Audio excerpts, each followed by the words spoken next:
Welcome back to Extra Shot, the podcast spilling the funniest stories in sport this week. On the pod today, the sinister crime linked to Viktor Gyokeres Arsenal move, an ex-Barca star's hospital gun rampage, and has Jannik Sinner had a Brazilian butt lift? I'm Zach. I'm joined by the two Georges, George Wild. Oh, yeah.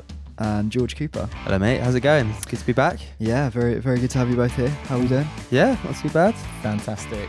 Yeah, last time I was on, we were on the banks of the Thames, so it's good to be back in the studio. We're back in the safe confines of the studio. Yeah. And George, you got some exciting news. You got a new podcast out. Yeah, no, we do. Our production company that makes this very podcast has released a new football pod called First Up Football. It's a 10-minute daily news update of everything that's going on in the world of football. It's for those people who actually want to keep up to date with actual football stuff. What are you trying to say?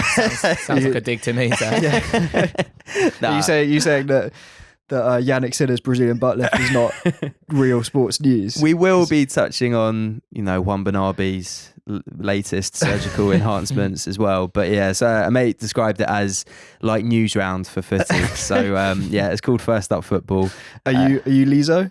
I'm not Lizo. Sammy James, who's been on this pod a couple of times, is Lizo. I will be making guest appearances. I'm more like, who else was? Are you sort of the roving reporter? Yeah, the field reporter. But I'll be pitching in as of when. But yeah, I always enjoyed on those old news round things where they had to link in like telling kids about serious news stories with, just like the regular like funny news round bits that they do. Like I've seen a clip of them. News round had to obviously report on 9/11, and like that's obviously a tragic event and like very traumatic really to see clips of it, but you've got to find a way to like make that palatable for like 8-year-olds. Yeah, it's like and 2,000 people have been killed as a jumbo jet ploughed into a tower in New York. And in other news, the Blue Peter tortoise has had a baby. Yeah, it's rough saying. I always find that when Richard Bacon, the Blue Peter host, got sacked for taking cocaine, and then they had to report on it via Blue Peter. And Richard Bacon had to like address the nation's children and explain why he'd been kicked off. Did he explain it properly? Yeah. The Director General made him like do an apology, and then afterwards he spoke about it and he said, "Yeah, I never thought there'd be any similarities between getting kicked off Blue Peter and getting kicked out of the LAPD. But when they fire you, they make you hand in your badge." Really? Yeah. That's amazing. I'm surprised that they actually allowed him to talk about that. I thought that would be the kind of thing these days you'd just be shuffled off quietly and never spoken about again. Yeah, well, things were run differently back then. Yeah. So back to football. Premier League is back. Of course, everyone excited? Oh God, yeah. Yeah, been gone too long. Yeah, I say it's in a way it kind of feels like football never stopped this summer. It was a bit of a weird summer of like Donald Trump muscling in on trophy lifts, Heung-min Son being cradled by UFC stars at pre-season friendlies. But it's nice to have the bread and butter of the Prem back. We had our episode about Sunderland and their decade from hell out this week. It's a belter. It was good. Yeah, just all the dark events from the last 10 years, but they're back in the Prem now. A great start for them. Yeah, off to a flyer. Yeah, I assume no one was shitting in the stands this time around. No, there was one moment from that episode where a disgruntled fan took a shit on the seat. Or no, they actually, well, I'll leave it to the episode. You can make your own minds up. But yeah, much better start for them. Aside from that, it was no massive surprises on the opening weekend. Obviously, the Alexander Isak transfer saga is still rolling on. Newcastle fans are still very angry. I saw they were chanting, there's only one greedy bastard at Isak during their 0-0 draw against Aston Villa. Could have used an Isak, really, couldn't they? They actually, they really could. But with that chant, very unhappy Geordies, and the banner that they left outside the training ground the other week that read, "Isak is a pure rat." It might sort of seem like there's no way back for him at St James's Park. Is that the best they could do with the banner? I don't like. Have you seen the picture as well? No. What it was written on like an old bed sheet. and just tied to a fence outside the training ground. Oh, that would explain it. I was thinking that they sent it off to the printers. They'd done like a whip round on the forums. Yeah, no, this is much more of a spit and sawdust. Yeah, fair enough.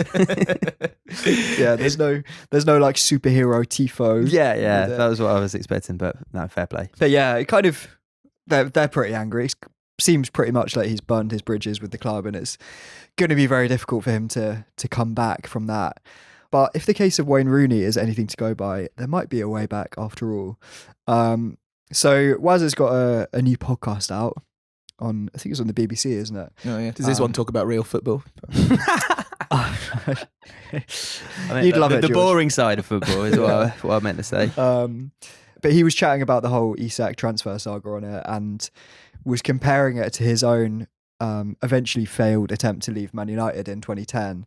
And he was saying that it all came about. He'd basically had a meeting with Fergie where he'd expressed some doubts about the squad and was asking him about his plans for transfers and so on. And Fergie, in no uncertain terms, told him to do one. And then went out and did a press conference after their first match of the season, telling the media that Rooney was trying to leave. And obviously the fans were pretty mad about this. And Rooney said that a few nights later, I had a group of lads outside my house in balaclavas at 3:00 in the morning. Seen them jumping out the car, looked like late teenagers and men in their 40s. Wow. So That's mad. I'd fancy Rooney to have him. to see him a bunch of 17-year-olds, yeah. Bald Rooney, especially 2010 God, yeah. era, he'd have come out swinging. Yeah. Similar thing happened to Steven Gerrard, didn't it? When he put in a transfer request to leave Liverpool to go to Chelsea, and supposedly the load of Merseyside gangs just used intimidation tactics to get him to stay. Supposedly, Yeah, it's pretty sinister. yeah, mad. And you were saying that like Colleen was inside with feeding their newborn baby as well. So in quite that scary. case, definitely fancy Rooney. He's like a cow, when they're like really docile, unless they've got like a young calf. Yeah, if Colleen's there with a young young, what's his name? yeah. Kai. I was watching. Wayne was on Match of the Day. I think he's going to be a regular guest this season. Great signing. I like it. I like Wayne Rooney a lot. But seeing him next to Alan Shearer, I was like, they look like they're about the same age. The two of them sat there, Like the Mitchell brothers. So I'm pretty sure Shearer's must be 20 years older. But anyway, so Rooney wakes up in the night. He's got these balaclava-clad men outside his house trying to intimidate him. But he said that what these fans didn't realise was that in the meantime, he'd actually backtracked, and the following morning he was going in to sign a new contract.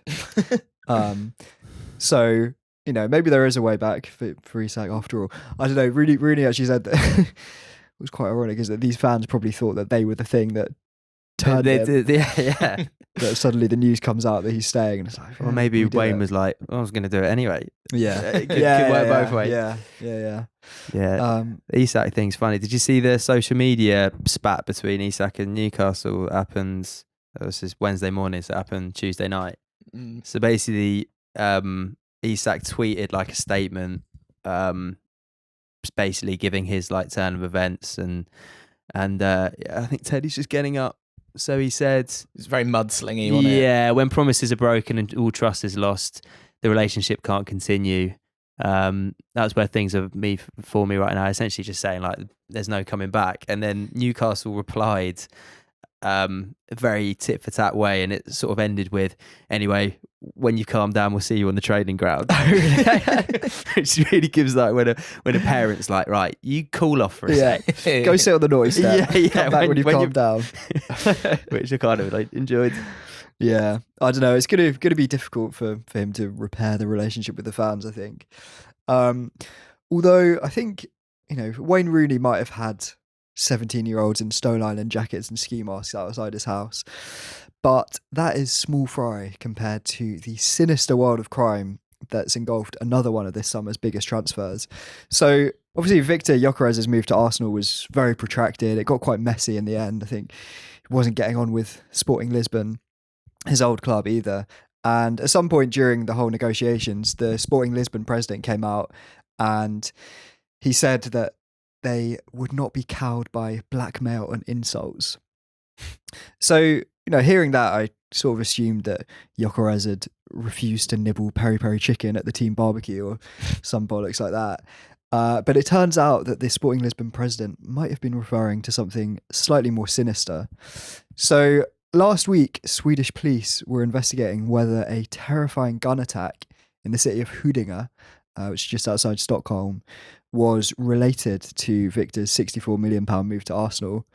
So basically, in the dead of night, gunshots were fired through the window of a relative of an agent who was involved in negotiating the Gyokeres transfer. And my understanding of it is that this guy had basically been bragging about getting a cut of the transfer fee. So you can kind of imagine it. Okay, I mean that makes a bit more sense. It was getting a bit, So anyway, Gyokeres' agent's neighbour, is Posty, right? I mean, it is also possible this is just like a local nutter who's just been running his mouth, being like, "Yeah, you see Gyokeres' transfer, I'm getting $5 million of that." So my mate's a football agent. But yeah, I don't know. The Swedish police are basically were investigating whether it was part of an extortion attempt against football agents. Apparently there's been some other cases in Swedish football of agents being extorted and the criminal underworld sort of getting their tentacles involved in football. Wow, that's mad. You always forget that like Sweden does actually have quite a sort of crime. See, in my mind, like look at the Scandi countries, I just think of this like utopia and everything's, but it's like gun crime and football agents getting, intimidated and all that kind of stuff. Yeah, it does. All I think of is like those little tasty cinnamon rolls and flat pack furniture and just nice, pretty people. Yeah, but but anyway, doesn't bode well for the Isak saga being wrapped up quickly and quietly. It really does it. So the Premier League wasn't the only sport on this weekend. I'm sure you both watched the Saudi Arabia snooker Masters final on Saturday. Of course. Yeah. I missed it, unfortunately. You did. Well, for you and those that didn't see it, it was a bit of a thriller. So Neil Robertson beat Ronnie O'Sullivan 10-9 to take home £500,000. But Neil very nearly didn't make it to the game. So after the final, Neil revealed that he almost was late because his taxi driver went to the wrong location. So he blamed the driver, saying, "This stuff just happens to me. It's not my fault." Which surely he was the one who ordered the taxi. You would have thought so, wouldn't you? Because I was reading the story, and apparently it was the taxi, instead of going to his hotel to take him to the venue, the taxi went straight to the venue. Which Zach, I don't know what you're trying to imply. I feel like that's an oversight on Neil's part. I don't know what you're trying to imply. He explained it was not his fault. All right, So leave him be. You might have a point because that it sounds unfortunate. But judging by Neil's track record, maybe there's more to this story than meets the eye. So back in 2019, Robertson had to forfeit his World Open qualifier because he accidentally set his sat-nav for the tiny village of Barnsley in Gloucestershire instead of Yorkshire's Barnsley Metrodome. So that village... That's quite a big... At what point in the drive do you realise, hang on, am I going there? I'm going to the West Country instead of West Yorkshire. Too late in the drive, apparently. So by the time he realised he was on the way to Gloucestershire, it was too late to turn back and he had to call up and I'm loving apologise. The image of him driving around this tiny village, just like stopping like old ladies looking for, they're going to the post office. Like, sorry, have you seen Barnsley Metrodome? Metrodome, we've got a Londis down here. But yeah, I mean, maybe not even that. So the village apparently has a population of 209. Yeah, which I don't know what the population of the capacity of Barnsley Metrodome is, but I assume you'd get them all in there. 209. That's a hamlet. Yeah. So you may be looking at maybe a shop and a post box, but not much else. Also read something that I couldn't find much on this, but apparently he also drove to a village in Cornwall called Sheffield instead of to the Crucible. Which I don't know. It almost sounds like a joke, but apparently he did that. And he also failed to show up to a match last December because he got his dates muddled up. So basically, he was on the sofa watching telly, and he got a text from a friend saying, "Good luck tonight, mate." And he thought, that's a bit odd. So he was a bit confused. He went online. He went onto the World Snooker Tour website and realised that he was supposed to be playing in half an hour. Do you think you just Googled Neil Robertson upcoming matches? Yeah, pretty much. So yeah, that was a bit of a nightmare. So yeah, I'm not sure he can lay the blame squarely at the cabbie's door. There's also how it explains the lie. It's not my fault. These things just happen to me. Yeah, It's like, do they, Neil? Fucking do they? it's like I'm spotting a recurring theme. I know, and it's not just timekeeping and directions that Neil has an issue with. So back in 2017, he revealed that his snooker career almost went off the rails because he was addicted to playing World of Warcraft. He told Eurosport, "I was part of a raid team and we played a few nights a week.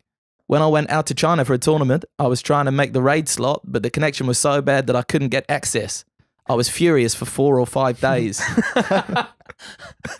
And he continued. 4 or 5 days. Yeah, it's a long time. A long time to like maintain that level of Well, he lost his anger, spot on the raid furious. team, George. You know? What's the longest you've ever been furious for?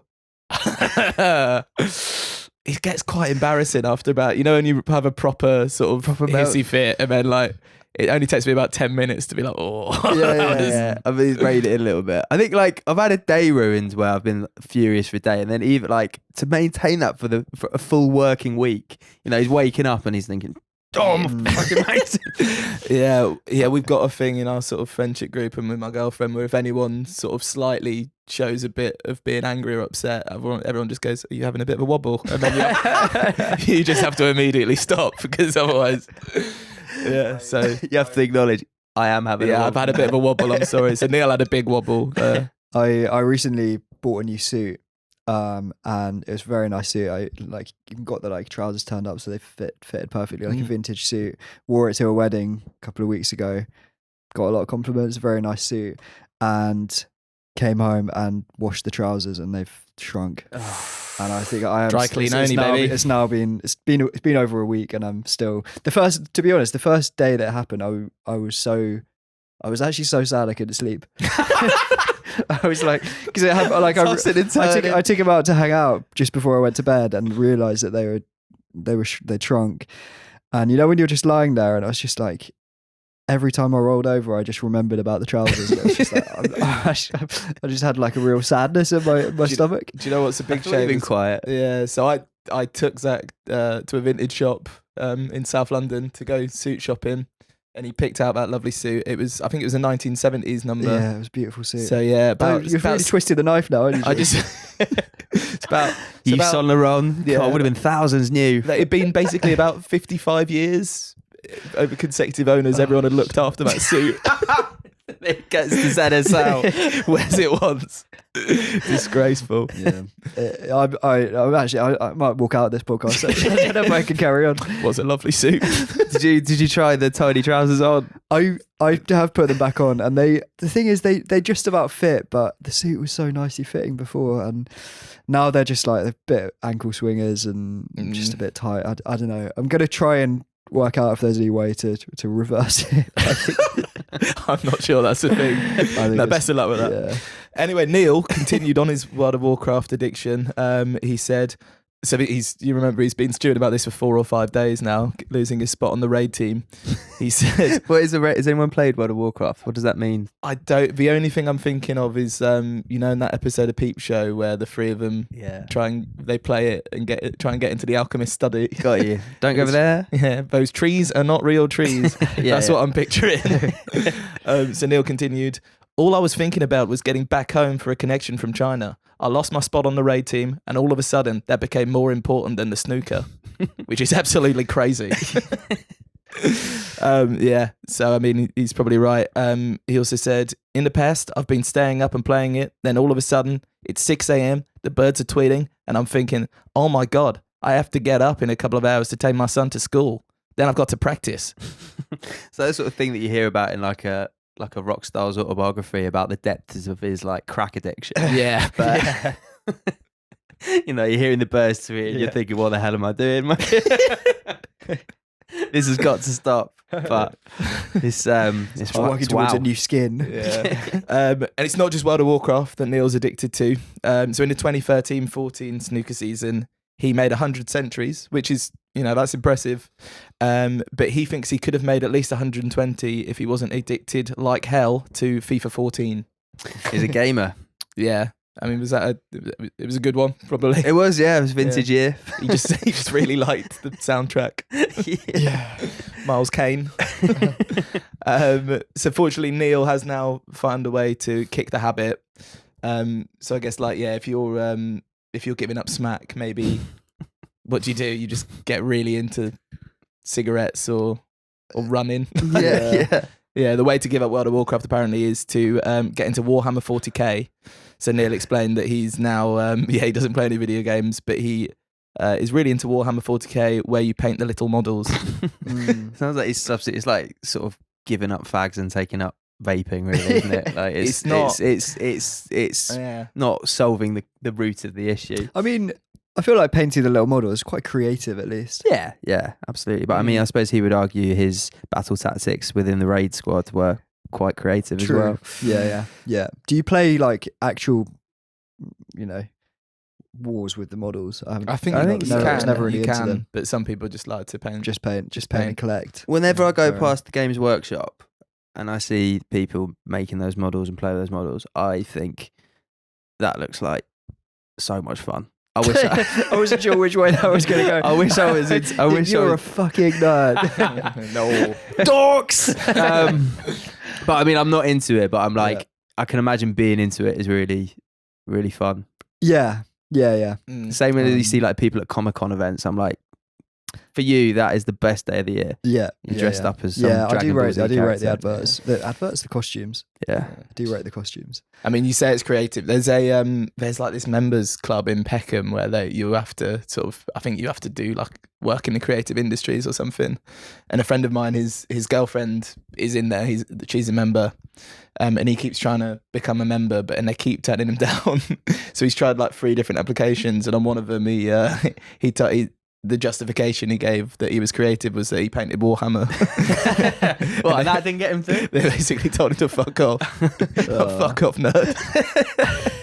They like gave him a wedgie and they're just but yeah, he'll get there. I think every creative art should be embraced. Exactly. Yeah, it's discrimination. Is what it is.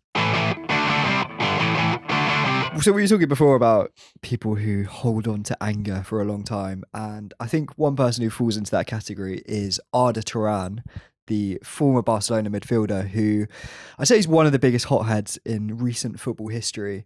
So he's had this whole catalogue of meltdowns, from strangling a journalist on a plane to throwing his boot at a linesman. He once got a 16-match ban for shoving another linesman. So when Shakhtar Donetsk were on the hunt for a new manager, Arda was the logical choice. And to be fair, he actually has pretty decent pedigree as a manager. So in his last job, he got the Turkish side Ayıpspor, if I'm saying that right, promoted to the Super League for the first time. So sounds like he's a decent manager. And there are also signs that maybe Arda's old fiery temper has been replaced by a more pious, a more reverent temperament.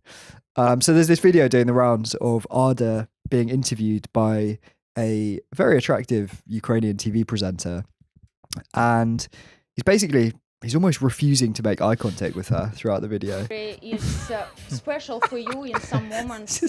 What did you like the most about team's performance in the game? He's got the manner of someone who's into Warhammer 40k. He's literally just like turning around, looking in every possible direction apart from her, just like scratching his head. Is there when he wipes his brow and then looks to the sky? Yeah. It's the bit that gets it for me. That is so funny. Yeah. It's a little bit weird maybe if you're trying to interview him, but maybe Arda is just trying to head off any accusations at all that he might be flirting with her, because he's been burned by that before. So there was a story from back in 2018 when Arda was playing for Istanbul Başakşehir, and he got into a fight in an Istanbul nightclub with Berkay, this Turkish pop star. And basically, Turan had been hitting on Berkay's wife in the club. He didn't realise it was Berkay's wife at the time, but Berke came over and confronted him about it, and Arda ended up punching him in the face and breaking his nose, which is a bit of an overreaction, really. Anyway, it all escalated because Berke got carted off in an ambulance to hospital, and Turan pursued him to the hospital brandishing a loaded gun, which, it sounds like something out of a film, and bursts into the hospital and eventually manages to track down Berke's room and bursts in and throws the gun on the table. So you're wondering, is he going to kill Berke? But in fact, he begs Berke to execute him. So we've actually got a clip from the hospital CCTV of Arda Turan coming in with the gun, throwing it on the table. There he is, looking very angry. And he throws this pistol onto the table. And apparently he says to Berke, "I didn't know she is your wife. I'm sorry. Just kill me." Maybe that's why he's a good manager. Does he think just the players are so scared they're going to lose, and he's going to, go up to the club owner and just, "I'm so sorry. Just fucking kill me. Just kill me." Yeah. So, fucking hell, we better put in a performance today, lads. Yeah. Just do not let this man have a gun. Fortunately, Berke refuses to execute Arda Turan in the middle of this hospital. But this just sends Arda into even more of a rage, and he ended up firing the gun into the floor of the hospital, which obviously just causes absolute carnage. There's like patients stampeding through the halls. I think there's someone on the loose with a gun in there, and Arda ended up getting a 2.5 year suspended jail sentence for it. Wow. Probably fair enough, you'd have to say. I think it's kind of lenient in a way. I was like, he's probably like actually letting off a gun. Normally that means you're going straight to jail. Yeah, and I think I might be wrong on this, but I think that especially if he was on the first floor, that's going cause all sorts of problems. It's a heart operation going on downstairs. Did he? So he brought the loaded gun to the nightclub just in case. I don't know, actually. I don't know if he popped home quickly to get it. Keeps it in his glove compartment. Yeah, I mean, maybe he had it in his car. Yeah. Yeah, I don't know. I don't know what where he got it from. But gun laws are like in Turkey, but I suspect lenient. Yeah, if he's getting... But no, I've no evidence for that. A slap on the wrist. Yeah, I mean, he did just bring a gun into hospital and fired it and just got just got a suspended jail term. So, yeah, seems fairly lenient. But after that whole episode, it looks like Arda now is being pretty careful when it comes to chatting to women who may or may not be married. Yeah, fair enough. Crazy. That video is so funny. That's great. All right, anyone got any holidays coming up? I've got a wedding in France next month, which I'm very excited for. Lovely. You got your suit. Got your suit. Try not to shrink my suit. Good stuff. Yeah. You know what else you should do is be very careful with your data when you're abroad. Oh yeah. Anyone got any stories of being stung by data? Not. I'm sure it's happened to me at some point, but nothing mad. But there was that. I think it was last year. Health Secretary Michael Matheson, I think it was, whose son was streaming a Premier League match while they were on holiday somewhere, and I think ended up racking up I think it was 11k bill. Oh, really? And I think he may have put it on his expenses, but I don't know whether that one got through or not. But yeah, nightmare scenario. Apparently Neil Robertson, he was travelling to a tournament in Birmingham, ended up in Birmingham, Alabama, racked up a hefty bill. It's not cheap playing World of Warcraft. Need a lot of data. What Neil should have done, actually, which would have protected him wherever he ended up in the world, was to get himself a Saily SIM. It's the cheapest way to get mobile data while you're abroad on holiday, so you can play as much World of Warcraft as you like from your hotel room in China or Birmingham, Alabama. You will not get kicked out of your raid room. No, your raid room is safe there. Excellent connection. So Saily is a new eSIM service app brought to you by the creators of NordVPN, our favourite VPN provider. And it's great. All you have to do is download it once, and then you get cheap data plans for 200 countries. It's the cheapest and the easiest way to use your phone abroad. My brother did a similar thing actually once to my dad. I think we were on holiday somewhere, and my brother had gone off my dad's phone and spent, it was like $1,500 or something playing some game.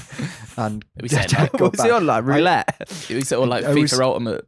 It was something like that. It was some like iPhone game that he'd just been like downloading more skins for his character or some shit like that. I can't remember. Oh, man. But if he'd had your dad got quite angry, did he? He was quite angry. I think he did. I think he had to have a big like fight with the mobile company. Not with you, not with your brother. I mean, probably with my brother as well. I Yeah, imagine. see, all your brother had to do was just say, "Dad, are you about to have a wobble?" And that would have that would have ended it. That would have been fine. It would have done. Or what he should have actually done is plan ahead and get himself that Saley sim. And I know that Upshot listeners will not make the same mistake because Saley have been kind enough to give our listeners a 15% discount. So all you got to do is download Saley, Saily, in the App Store and use the code UPSHOT at the checkout and you get 15% off your first purchase. So I'll put all the details in the podcast description box at the bottom. So get that in your phone. So it was the Cincinnati Open final a couple of days ago between Jannik Sinner and Carlos Alcaraz. Unfortunately, Sinner had to retire after 5 games because he was ill. So there's been a lot of discussion about whether he'll be fit to start his US Open defence on Sunday, but that is not the only debate that Jannik has stirred this week. So a debate is currently raging online as to whether the Italian tennis star has had a Brazilian butt lift. And when I say it's raging online, this is very much Reddit and Twitter as opposed to, The Guardian. Does that go down as doping? Brazilian butt lift. Surely a Brazilian butt lift is not going to help your tennis. Really. Yeah. Well, certainly not going to be. It's going to slow you down a lot more. Like hey, the sponsorship deals, though. resistance. I'll come along. Yeah. So there is even a Twitter page dedicated to BBL Sinner content, and we're looking at a picture now of someone's put forward this picture as evidence. What do we think? That is an absurd booty. There's like that is juicy. That's what I describe as put. Yeah, there's no other word for peach. He's thick. He's thick. He's sick. Yeah. But then he's not though. He's like a really skinny, gangly bloke, and he's just got this like absolute bubble butt. Yeah. It's something. So I mean, we put the question out to our newsletter readers, and I can now reveal that an incredible 69% of them believe he has had a BBL. We might have been quite leading with the question. I can't fully remember. Can we have a before and after shot? Because like those are 2 pictures of him. Yeah, really packing. Right. Yeah, they're both. Are they after? I don't know how you can. It might be that he's all Jannik Sinner. Teddy. Save search is off. Oh, I mean, that looks. That is a pancake. This is that's the a before actually pancake. the before photo. And that was during Wimbledon. Yeah. Wait, that was during. Was that like 2 months ago? I mean, in the picture. So for the benefit of people who are not watching this on YouTube, we just looked at a picture of Jannik from, I don't know. It looks like he looks a bit younger, a few years ago, I'd imagine, and that is. Well, actually, in that one it looks a bit more round, but the one we looked at before, it was like George said, flat as a pancake. But the more recent ones, it's looking. Oh, come on! That is, come on. 2023. That is pre BBL. Yeah, for sure. But it makes you wonder because I mean, Jannik also had his whole this like bit of a doping scandal. I think he was banned for 4 months. Was it? Which. I'm not. He's saying he's not averse to putting things in his body. Is that what you're saying? Yeah, just. There's a bit of a stink around him. Is all I'm saying. I guess also for tennis though, because you're doing a lot of like lunges, a lot of low things. I guess you do need quite strong glutes. Is it glutes? Bum muscle. Yeah. But that looks artificial to me. So where are you landing? Because I was when we first, we put this on, I was kind of thinking it's a bit of a joke, but you seem to be fully on board. Like I was skeptical, but now that you've mentioned the sponsorship deals, that's actually because I was sort of thinking like, it's not going to be a benefit in the tennis. You think, carrying a bit of extra weight around the backside, it's not going to be great for your movement. Lower centre of gravity. Lower centre of gravity, Teddy. You're right. I'm thinking because it's got something of the Eden Hazard about it. His ass. Raheem Sterling as well. He looks like he might have. Yeah, makes you think. Does make you think. Will he be ready for the US Open? The new ass Open? The new ass Open. New open ass. Yeah. So I had a quick look. US Open is That means something else. other things into my mind. Yeah, which no, is- okay, let's which I don't wanna- move on swiftly. I had a quick look to see if any other sports stars had sparked kind of similar debates in the past. And I found a couple. So in 2009, there was a lot of rumours in the Brazilian press that Ronaldo had undergone liposuction. And when a journalist asked him directly if he'd had the surgery, he didn't exactly quash the rumours because he replied, "I don't know. I don't even know if I did it. These are things we do not know." Which it's not a denial, is it? No. I mean, so he's sort of gone the other way to Jannik Sinner. Jannik Sinner's maybe it's being pumped. The fat's being pumped out of Ronaldo and into Jannik Sinner. Yeah, well, allegedly, let's the fat's been frozen for what, 15 years. Quite and, cryogenically frozen. Yeah, cryogenically frozen. Yeah. So before Ronaldo, there was also some debate about former Villa midfielder Sasa Čurčić and the surgery he had on his nose. So in the late 90s, Sasa decided to get a nose job the night before a game without telling the club. And not only did it rule him out for that game, but it ruled him out for the following month as well.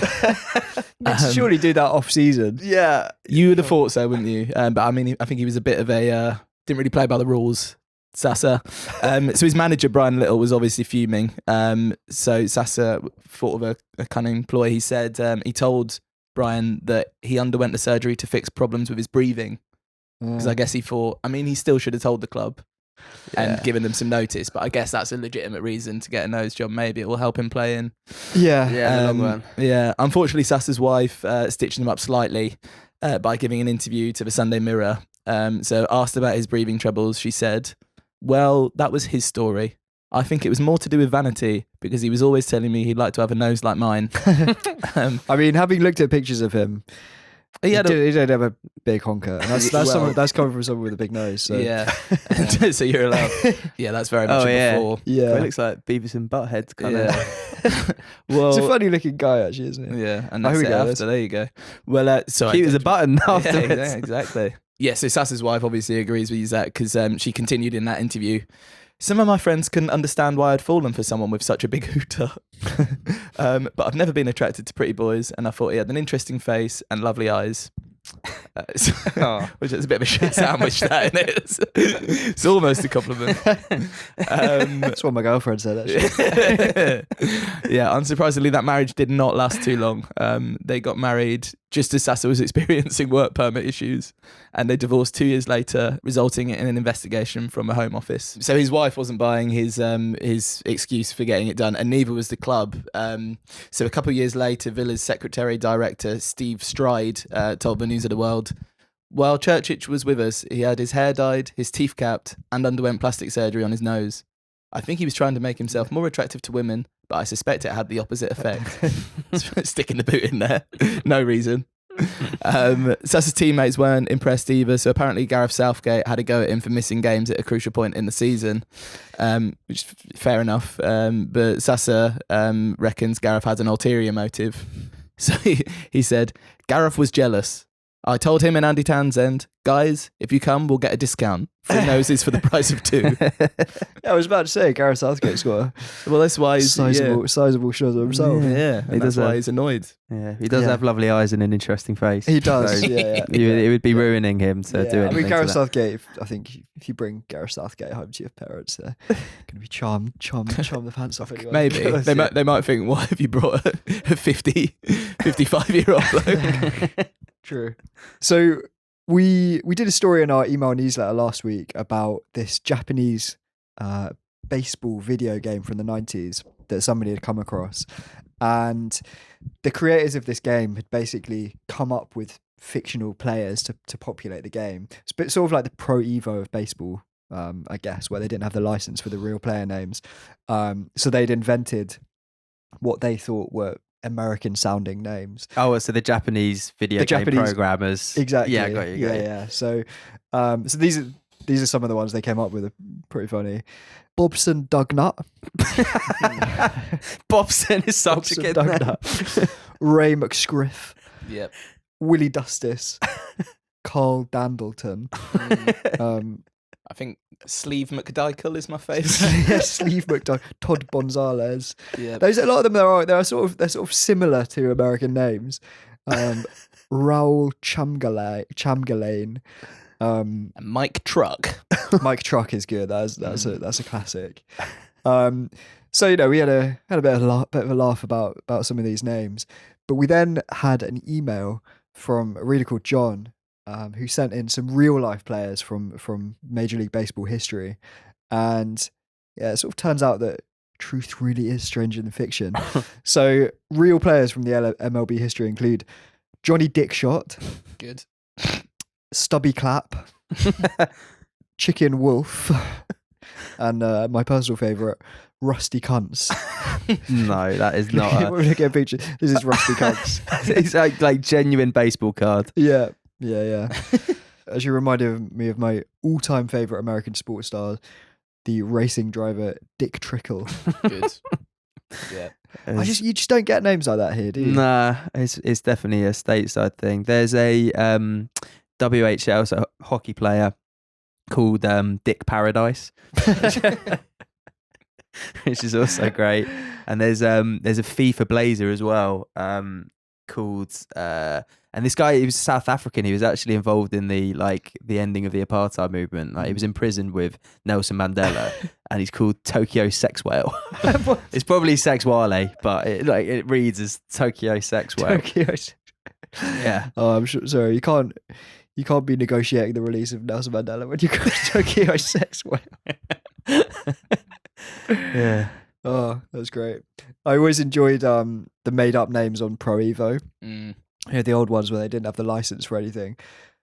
There was Ronaldinho was Naldorinho, Roberto Carlos, Roberto Lacos. Man United had Ruud von Mistelroom up front. Brazilian Ronaldo was Ronarid.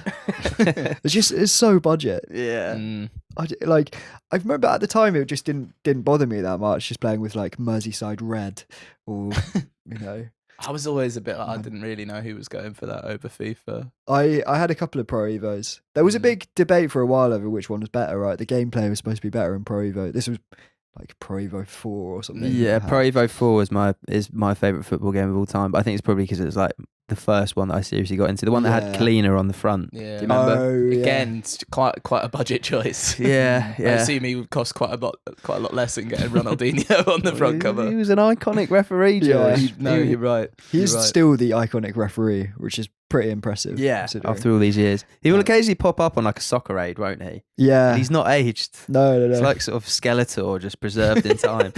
Again, that's like a fucking compliment from Sasa Church's wife. That He's really not he's aged. not aged a bit. He's an icon. Looks like Skeletor. He does have that sort of, I don't know, he's not got any wrinkles really. He never did. It's just like all his skin is quite just tight. Yeah.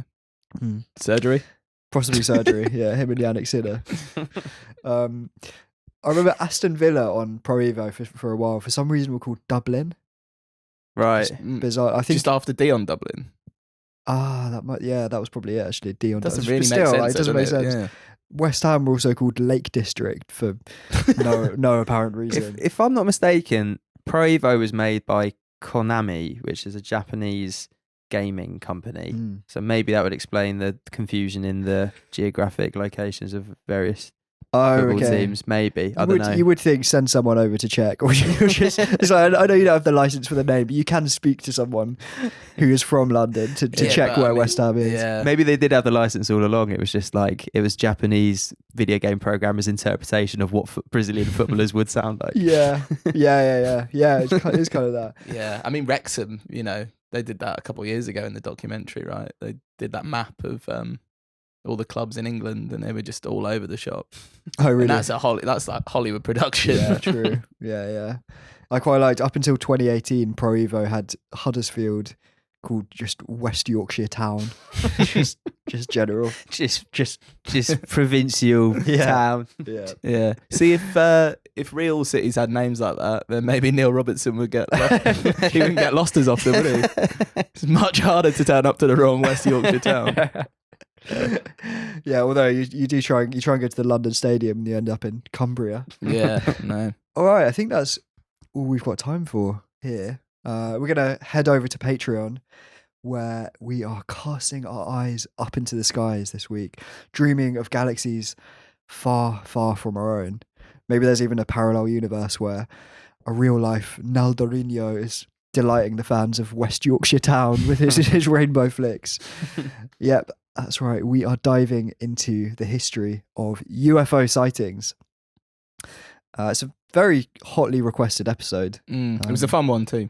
It was a very good one. George is on there, and Jack, who's not with us today, is on holiday, but he's on that. And yeah, some of them are sport related. Got Muhammad Ali's brush with a flying saucer in there, and then just some of the maddest stories of UFO sightings. So we've got alien abductions, slime falling from the sky, Brazilian farmers conceiving babies with hot aliens.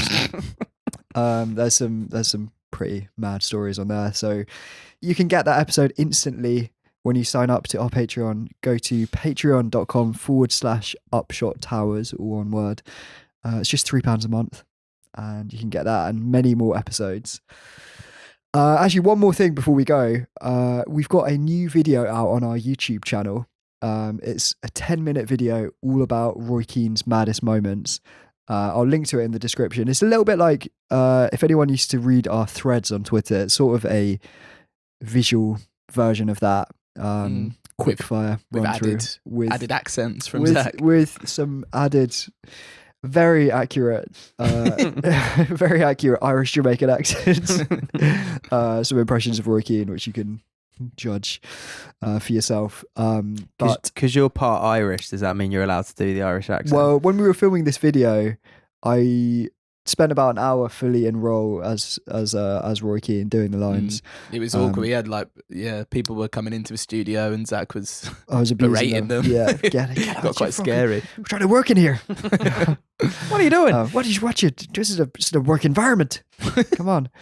But anyway, I will link to the video in the description of this podcast. So please do check it out and give it a like if you enjoy it. All right. Thanks a lot, guys. Thanks, George. Thank you. Thank you, George. George. Thanks very much. Yeah, it's been fun. Thanks for having me on. It's kind of had the feel today of when like usual history teacher is off and they've drafted in the like chill art teacher.